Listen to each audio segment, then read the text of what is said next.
Hey, I'm Jill. And I'm Tony. And we're from Let's Travel Family. Today we're going to talk about what it's like living on the road internationally for the past 3 months. And maybe we got a little bit lazy on our last travel day. Yeah, we really did.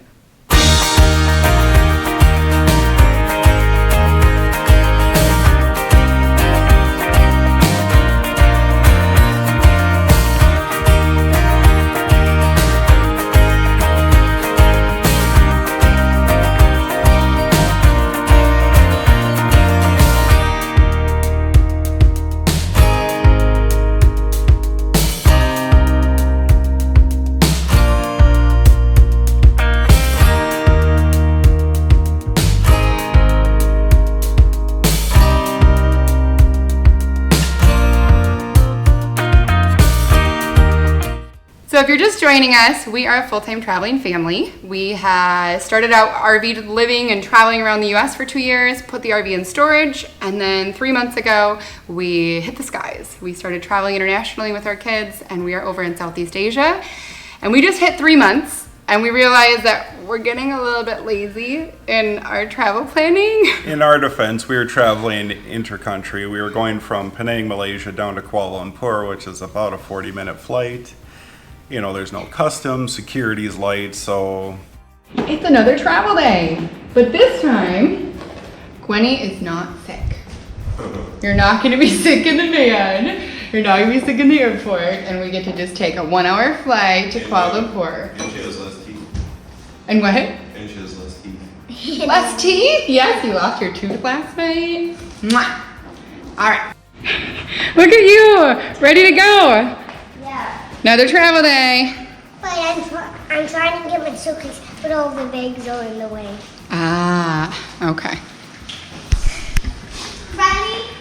All right, we've been here a whole month, and I think we are leaving with more than we came. So hopefully we make it on the plane without being overage. But doing a quick walkthrough, making sure we got everything, which I think we did. Tony's been through everything a couple times.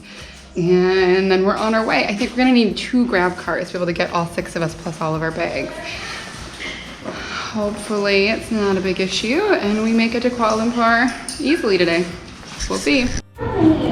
Goodbye, Penang. We just, thought we'd just wing it, and yeah, we didn't have a car booked. I know, so let's start with that. So Yeah. we started our day out, ready to leave and check out of the Airbnb, and we didn't have a car booked. And normally we have transportation to the airport already figured out. Yeah, so we're like, we'll just get a couple big grabs here, that can fit up to 6 people or 4 people with bags. Except it was Monday morning. Well, this is fun. Trying to get a grab and we can't even get one, and we actually need 2 to be able to get our whole family to the airport. So good thing we have 2 hours till our flight, but they keep canceling on us. We've had 2 ready and then they cancel.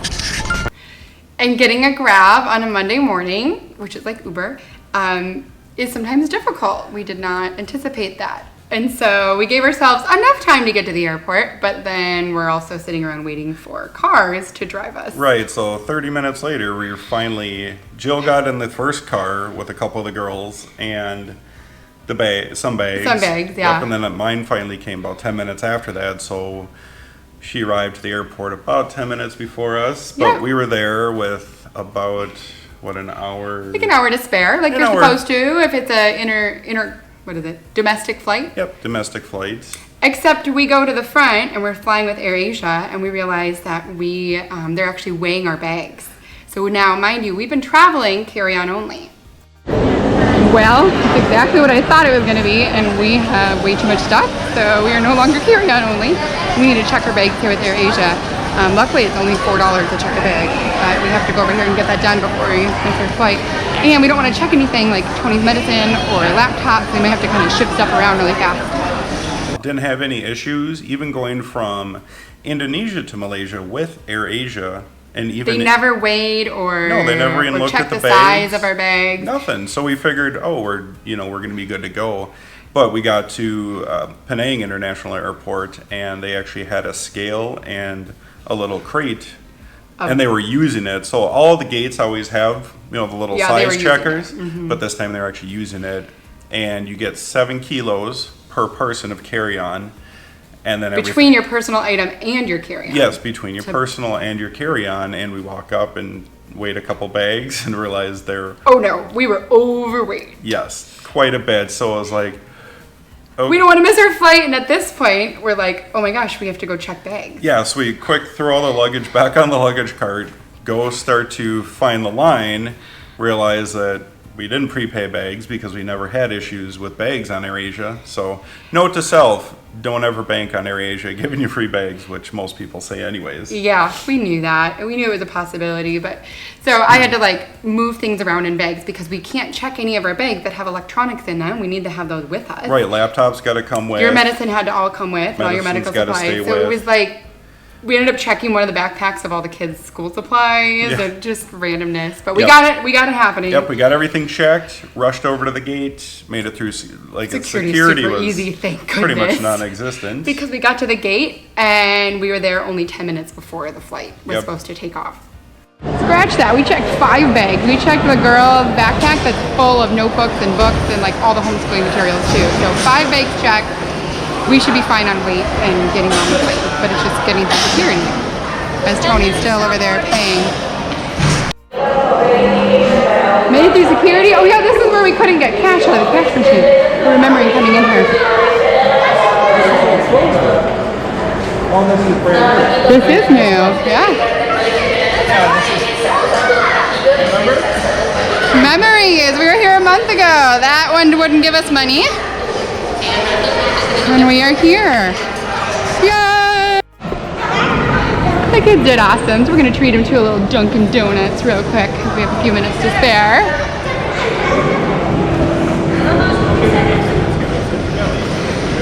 Alright, what are you guys going to get? Ooh, it's a happy stomach. Luckily, and we didn't feed our they were kids a little though. delayed, and there was a, Dunkin' Donuts right across from the gate, so we treated the kids. Yep, kids got donuts because they did well that morning with us being lazy. And I had booked us at the back of the plane, so sometimes when you're flying AirAsia, they'll actually put 2 stairways. So mind you, we're also boarding off the tarmac, not a jetway. That was kind of cool though. Yeah, so we had to walk out onto the tarmac, but I booked us in the very back row, knowing that it's almost like reverse first class, that you can walk up the back stairs to get on the flight. So note to self, if you ever need to book a flight, or I should say get on a flight quickly and you're in the back. Sometimes the back stairs are open. There's various stairs, but once landed, no. It took quite a while to get off. One set of stairs, or I should say one jetway, because then we're at Kuala 2 in Kuala Lumpur. Yeah. But there was one thing that the kids made sure we knew we forgot. And we should not forget again. Right, so we're all loaded, we get seated. You know, it didn't take very long because we didn't have 30 bags to try and fit an overhead. We just had a couple of backpacks, and so we're like, all right, we're good to go. We sit down and, you know, push away, and the kids are like, Mom, where's the gum? I don't know if it's because we've been doing this for a couple of months, but we are not prepared. We got lazy. We got lazy. Like, we didn't plan our car pickup, or even like when we arrived, we didn't think about the fact that it's AirAsia and baggage, and like we probably need to check something because we're so heavy. And now the kids are like, oh yeah, do you have gum for us on the plane? Nope. Nope, we totally spaced that too. We got a donuts. That's what I said. But we don't get to chew anything when we're on takeoff.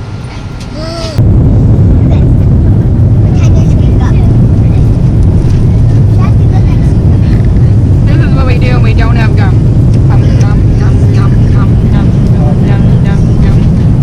Yeah, they're really used to having that, you know, to be able to chew on gum or candy at takeoff. And I'm like, keep your I didn't buy any gum. Did you buy any gum? He's like, man, we suck at this like full-time travel thing. We're getting lazy. Yeah, yep, so we said, just swallow, pretend you're chewing gum. We're gonna have to get by. pop your ears, you know, Yeah. blow out your nose, plug in it, different kinds of things. So, but we made it through, like I said, short flight down to Kuala Lumpur, and we get off, and it's lunchtime.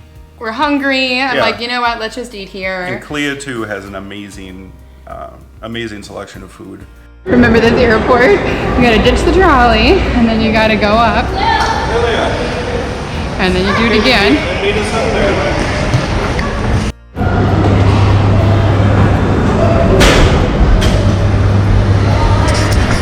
Well, I even saw a Subway. We saw a food arcade. They said Western food this way. We're like, yes, please.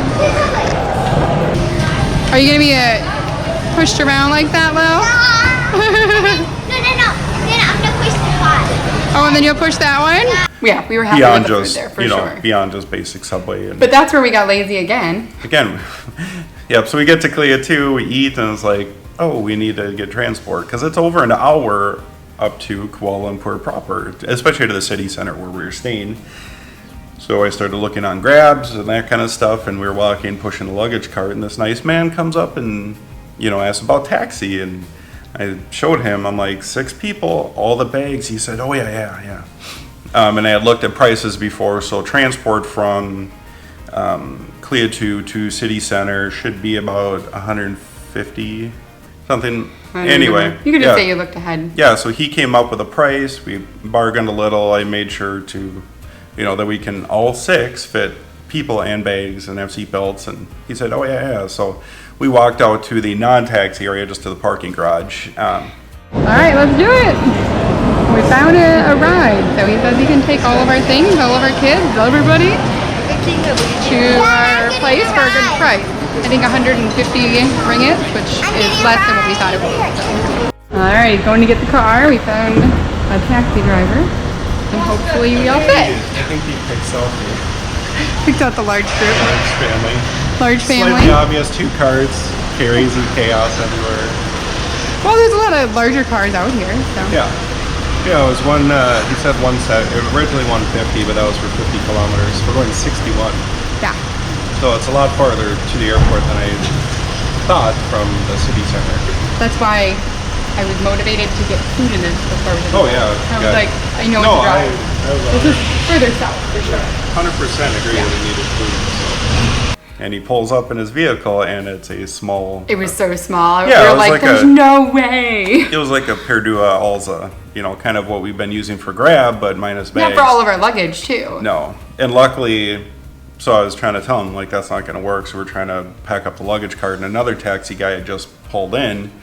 And he's like, I'll do it for the same price. Yeah, he said he would I do was it for the same price. I think he had to come into the city center anyways with his big taxi. So at that point, then we did have 6 seats. We had plenty of room for the bags, same price. And so I actually gave the first taxi driver a tip because he at least helped us, you know, find a what ride. we needed. Yep. So. But yeah, I was like, what are we gonna do? We don't have transport. And you're like, oh, we'll find somebody. Yeah, so we tried to just wing it, and you know, if you're traveling Southeast Asia as a single, as a couple, or even a small family, maybe only 1 to 2 kids, you can probably get by. But when you got 6 people plus bags, you got to plan ahead, and so we learned that. And we've used Klook before to book like a large transport. That's what we used when we arrived in Penang to transport us from the Penang airport to our Airbnb there. Yeah, Klook was an amazing way because we should've just gone with you that. prepay flat fee up front. They're waiting for you with a sign as you get off or as you leave the arrivals area. I think that's what we'll be doing from here on forward. Yes, here on out we're using Klook or some sort of pre-planned service. Once you're in the city and you're getting around, not a big deal, but just getting from airport to city center, I mean, you can, you know. Yeah. That was different. So yeah, being a digital nomad family, 3 months into this of international travel, and a lot of people talk about this being like your honeymoon period is over and you're kind of at this almost like lull change, you know, is this really for you and how are you really doing this and is it vacation or travel? And I think we're kind of finding that like we're slowing down, we're enjoying like routine again. It's not seeing and doing all the things, but we may have gotten a little too slowed down lazy in our travel planning on this last one. So we're learning, you know, this is new to us. So Yeah, but all in all, good experience and always an adventure. it is.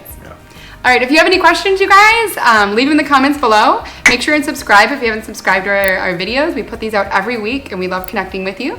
Otherwise, we will see you guys next week. Take care. Bye, guys. All right, we're here. This place is huge. All right, so we come in, and I'm seeing we have, this is what? The master? Yeah. Is this the master, I'm assuming? Yeah, this is your guy. Yeah? We're using the rug doll. I like it. And then you can do that.